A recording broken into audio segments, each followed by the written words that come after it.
Thank you, Mr Speaker. I rise to take the call for the Greens for this bill, the State Sector and Public Finance Reform Bill.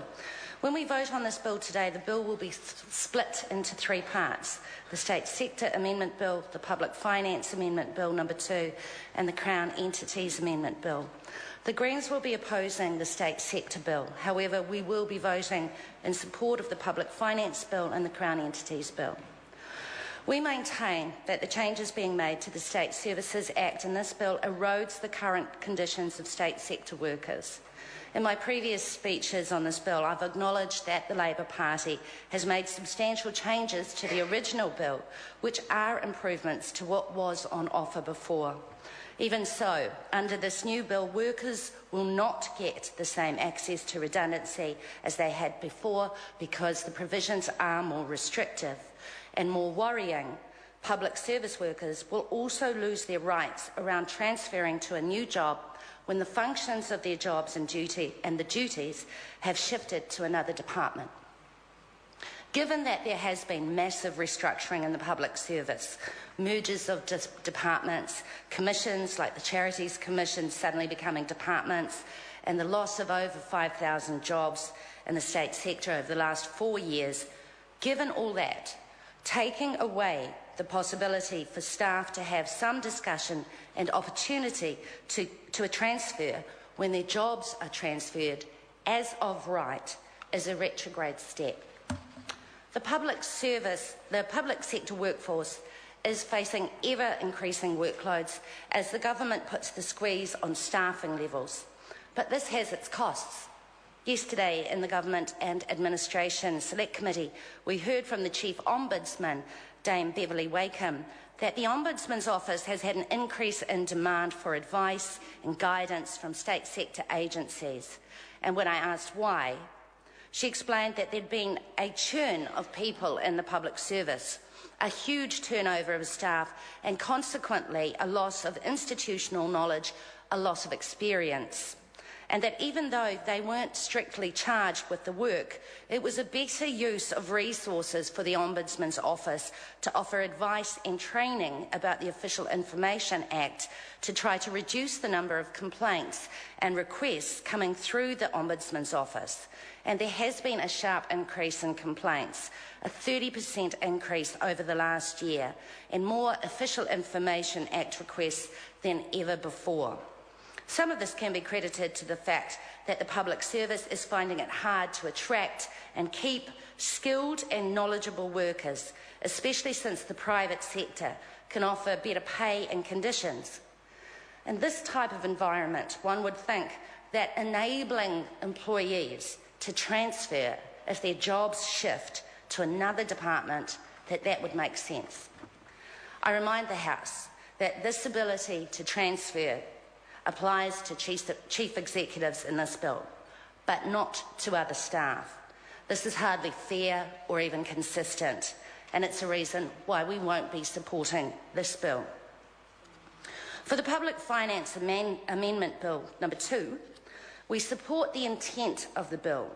We do believe that in the public service there should be ways for departments that they can work across appropriations and votes so that there is access to good public services. We do support the ability for there to be joined-up thinking and joined-up public services, and we support the provisions in this bill that will contribute to that. We do support efforts that promote innovation in the public service and the efficient use of public resources, and we recognise that this is what has been the driver for this bill.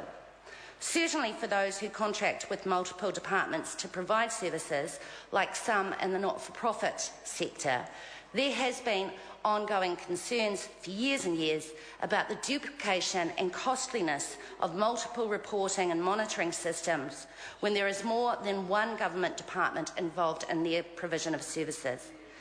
And having said that, we do acknowledge that the public service is not moribund and it can already be innovative in their approach to the provision of services.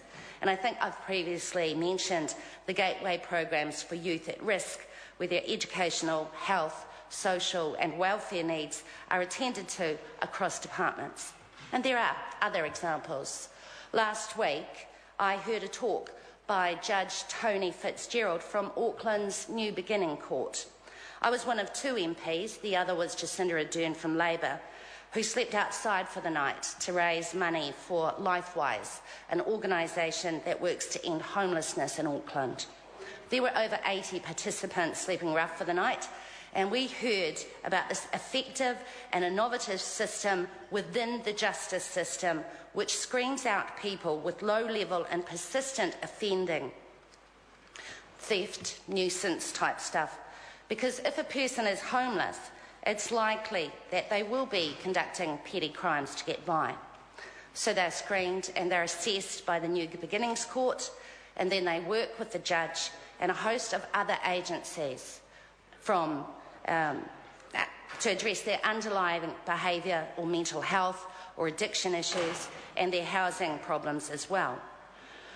They report regularly back to the New Beginnings Court until they graduate, with due ceremony, I might add.